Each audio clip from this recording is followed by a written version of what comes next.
Hello दोस्तों, आपका बहुत बहुत स्वागत करती हूँ आपके अपने channel legal help in Hindi में। दोस्तों, हमने अपनी पिछली वीडियो में जाना था डिग्री के बारे में। डिग्री की डेफिनेशन क्या होती है, डिग्री कितनी तरह की होती है, प्रीलिमिनरी डिग्री और फाइनल डिग्री को हमने आसान से आसान भाषा में समझने की कोशिश की थी। तो आज का ये वीडियो होने वाला है ऑर्डर और जजमेंट के डिफरेंस के ऊपर। उस वीडियो को अगर अभी तक आपने नहीं देखा है तो उसका लिंक आपको डिस्क्रिप्शन में मिल जाएगा। आप चाहें तो उस वीडियो को पहले देख सकते हैं और आई बटन में भी उसका लिंक मैं दे दूंगी। तो दोस्तों, उस वीडियो से हमें एक बात तो अच्छी तरह से क्लियर हो जाती है कि जो डिग्री होती है वो ऑर्डर और जजमेंट से अलग होती है। इस वीडियो में हम बात करेंगे ऑर्डर और जजमेंट की डेफिनेशन के बारे में, उसके डिफरेंस के बारे में।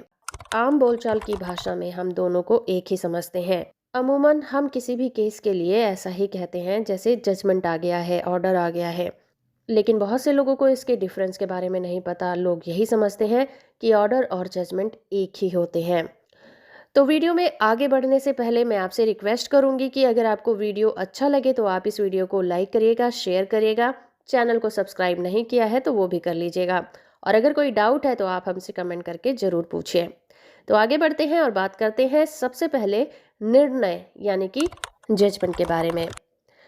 जजमेंट को सीपीसी के सेक्शन 2 क्लॉज 9 में डिफाइन किया जाता है। निर्णय से हमारा मतलब अज्ञप्ति जिसे हम डिक्री कहते हैं और ऑर्डर जिसे हम आदेश कहते हैं, उसके आधारों पर ही जजमेंट दिया जाता है।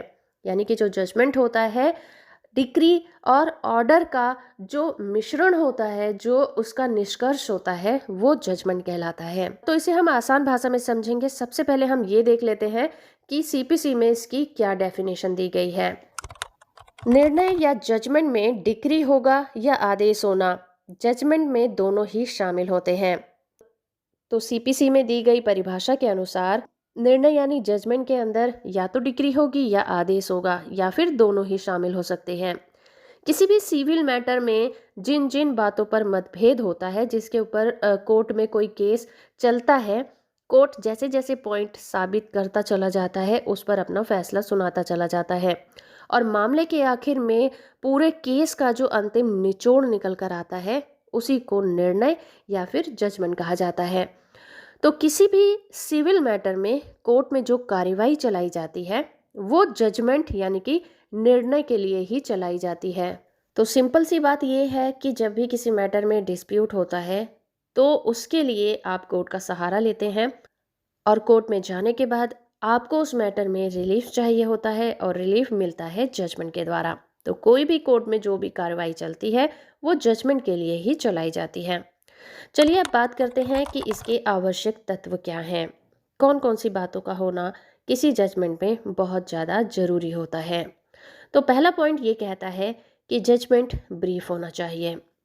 जब कोर्ट में कोई मुकदमा फाइल किया जाता है तो उस केस में बहुत सारे फैक्ट होते हैं। उसके बाद डिफेंडेंट भी उस पर अपनी रिटन स्टेटमेंट देता है और कोर्ट में पेश करता है। तो इस तरह से किसी भी केस में बहुत सारे फैक्ट तैयार हो जाते हैं। तो जो जजमेंट होता है उसके अंदर सभी फैक्ट को लिखा जाए ऐसा पॉसिबल नहीं होता, क्योंकि जजमेंट जो होगा वो बहुत ज़्यादा लेंथी हो जाएगा। इसलिए जजमेंट में इन सभी बातों का निचोड़ लिखा जाता है। दूसरा पॉइंट ये कहता है कि जजमेंट में वो फैक्ट लिखे जाते हैं जो कि डिस्प्यूटेड होते हैं, जिन बातों के ऊपर कोर्ट में फैसला सुनाया जाना है। तो जजमेंट के अंदर उन्हीं मेन मुद्दों का उल्लेख किया जाता है। और तीसरा जरूरी पॉइंट ये कहता है कि जिन भी मुद्दों के ऊपर कोई भी कोर्ट जजमेंट सुनाती है उस जजमेंट के अंदर उन्हीं मुद्दों के बारे में पार्टीज के क्या अधिकार है, उनके क्या दायित्व हैं, उनके बारे में लिखा जाता है।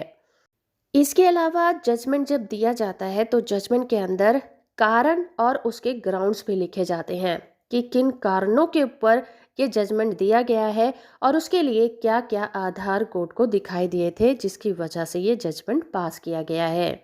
तो ये था जजमेंट। अब बात करते हैं आदेश यानी कि ऑर्डर के बारे में। सिविल प्रोसीजर कोड 1908 में ऑर्डर यानी कि आदेश को सेक्शन 2 क्लॉज 14 में डिफाइन किया जाता है। इस डेफिनेशन के अनुसार सिविल कोड के किसी भी विनिश्चय की प्रारूपिक अभिव्यक्ति अभिप्रेत है जो डिक्री नहीं है। पर आइए अब इसे सरल भाषा में समझते हैं। इस डेफिनेशन के अनुसार किसी कोर्ट के द्वारा दिया गया एक ऐसा निर्णय जो डिग्री नहीं होता, आदेश कहलाता है। यानी कि कोर्ट ने जो फैसला दिया है अगर वो डिग्री नहीं है तो वो आदेश कहलाएगा। जब कोई केस कोर्ट में चलता है तो जैसे जैसे कोर्ट में फैक्ट साबित होते रहते हैं, उन पर कोर्ट अपना आदेश पारित करता रहता है, जिसकी वजह से कोर्ट की कार्रवाई आगे बढ़ती रहती है। कोर्ट की जो कार्रवाई होती है वो मुद्दों के ऊपर होती है। तो मान लीजिए उन सभी मुद्दों में से अगर कोई एक मुद्दा उठा लिया जाता है और उसमें पेश की गई गवाहियां और जो भी सबूत होते हैं उनसे कोर्ट सेटिस्फाई हो जाती है, तो उस एक मुद्दे पर कोर्ट अपना आदेश पारित कर सकती है और बाकी केस की कार्रवाई को कोर्ट आगे बढ़ा देती है, जिसकी वजह से कोर्ट की कार्रवाई आगे चलती रहती है। इसी तरह से अगर केस के दौरान कोई आवेदन किया जाता है तो कोर्ट उस पर भी अपना आदेश दे सकती है, जैसे कि किसी को कोर्ट में हाजिर होने का आदेश देना, किसी को गिरफ्तार करने का आदेश देना, जमीन की कुर्की करने का आदेश देना। तो इस तरह के आदेश जो होते हैं कोर्ट केस के बीच बीच में देती रहती है। तो इस तरह से जब तक कोर्ट में केस पेंडिंग रहता है, कोर्ट समय समय पर कई आदेश पारित करती है, यानी कि एक ही केस में कई आदेश पारित किए जा सकते हैं, लेकिन जो जजमेंट होता है वो एक ही होता है। तो जब भी किसी केस में कोर्ट अपना आदेश पारित करती है तो अपोजिट पार्टी उस पर अपील कर सकती है, पर यह जरूरी नहीं है कि सभी आदेश पर अपील की जाए। कुछ आदेश ऐसे होते हैं जिन पर अपील नहीं की जा सकती और वो आदेश सीपीसी के सेक्शन 104 के अंतर्गत ऑर्डर 43 रूल 1 में बताए गए हैं। केवल वो ही आदेश अपील के योग्य होते हैं। तो दोस्तों अभी हमने जाना ऑर्डर और जजमेंट की डेफिनेशन के बारे में। आइए अब इनके डिफरेंस के बारे में बात करते हैं। अगर हम आदेश की बात करें तो आदेश केस के बीच में दिया जा सकता है, जैसा कि हमने अभी समझा था, लेकिन जो निर्णय यानी कि जजमेंट होता है वो केस खत्म होने पर एक फाइनल डिसीजन की तरह दिया जाता है। तो पहला डिफरेंस क्लियर हो गया। दूसरी बात, आदेश पर केस खत्म नहीं होता, यानी कि एक ही केस में कोर्ट कई बार अपना आदेश दे सकती है। लेकिन जजमेंट की बात करें तो जजमेंट केस खत्म होने पर ही दिया जाता है, यानी कि पूरे केस के दौरान जजमेंट एक ही बार दिया जाता है। तीसरा डिफरेंस ये कि आदेश में पार्टीज को पूरी तरह से राहत नहीं मिलती, जबकि जजमेंट में पार्टीज को जो डिस्प्यूट होता है उनका अंतिम रूप से निपटारा कर दिया जाता है। चौथा डिफरेंस ये कि जो आदेश होता है वो अंतरिम भी हो सकता है और फाइनल भी हो सकता है, लेकिन जजमेंट की बात करें तो जजमेंट फाइनल ही होता है, यानी कि जजमेंट आने के बाद केस खत्म हो जाता है। पांचवा डिफरेंस ये कहता है कि आदेश के खिलाफ अपील भी कर सकते हैं और नहीं भी कर सकते हैं, लेकिन जजमेंट में ऐसा नहीं होता। जजमेंट के खिलाफ अपील हमेशा ही की जाती है। छठा पॉइंट कहता है कि आदेश में एक ही अपील होती है, सेकंड अपील नहीं की जाती, लेकिन जजमेंट के खिलाफ सेकंड अपील भी की जा सकती है।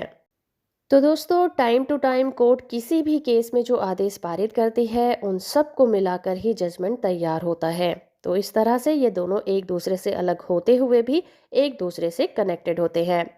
तो हो फ्रेंड कि आपको ये वीडियो जजमेंट और ऑर्डर के ऊपर समझ में आया होगा। इनके डिफरेंस के बारे में अगर आपको कोई डाउट है तो आप मुझसे कमेंट करके ज़रूर पूछेगा। वीडियो अच्छी लगी है तो आप इसे लाइक कर दीजिए, शेयर करिए और अगर अभी तक आपने इस चैनल को सब्सक्राइब नहीं किया है तो वो भी कर लीजिए, ऐसी ही नई नई जानकारियों से अपडेट रहने के लिए। मैं मिलूंगी आपसे अगली वीडियो में, तब तक के लिए धन्यवाद।